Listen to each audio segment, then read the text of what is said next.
it under the carpet, that this is a very sensitive conversation, we don't want to have it.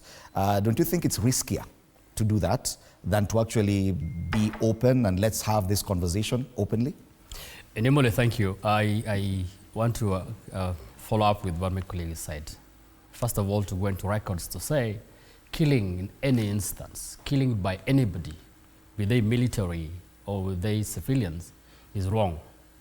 If you read the Bible in the book of Genesis, in the book of Exodus, when God gave out the 10 commandments, killing was one of them that was considered not acceptable by God himself. And so for me, I will condemn by the strongest term possible anybody that killed, including those that are in uniform and those that are not in uniform.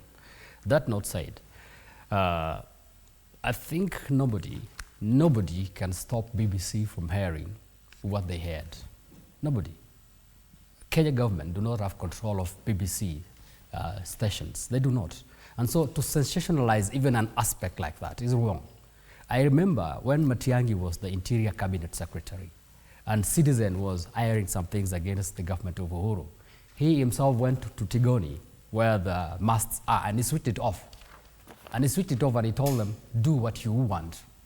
That is the time we will have actually said the government actually gagged the media. Not now, when every media station, including our social media, is running. So it is wrong again to start vilifying a government for something that they do not have control over.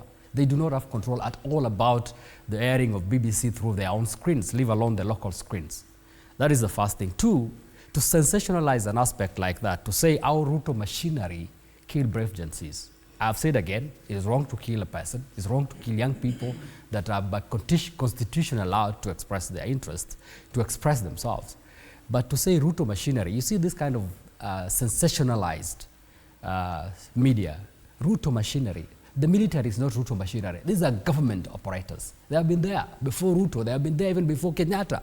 They have been there. And so we can actually put it in a manner that brings peace in this country and not to try to sensationalize it. It is not Ruto machinery. It is the military, police or whatever, any kind of everything that happened. So let me come. Killers in uniform. Thank you for that. I come from the Pokot community. We have suffered numerous, including last week, numerous deaths from killers' uniform. Nobody talks about it. And I want us Kenyans to know that every life is sanctified. The sanctity of life is for everybody. It doesn't matter where you're coming from.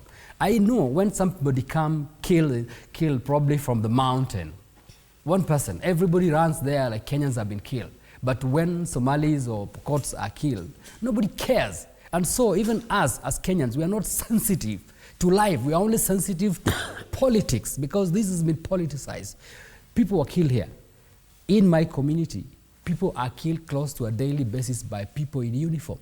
Nobody. It doesn't come to any media. Nobody talks about it. Nobody talks about it because we want to imagine that life is only sanctified for others and not for everybody. If we were sent to ourselves and sincere to ourselves, we will always be condemning killers in uniform across board. Does it disqualify us from having this conversation? It doesn't disqualify, but it actually shows the aspect of discrimination that we as a country are treating Kenyans. We actually believe that when one person is killed, and again I repeat, I am condemning death by any means by anybody. But it doesn't mean that we should always be glorifying deaths of others and not others. If we are Kenyans and we are all guided by the same constitution, we will need to condemn death across board. Okay. Bwana Gakuye wanted to say something. In fact, what I would like to say is that when the member want to say that we have two levels of implementing our law, I tend to differ completely because in his particular locality,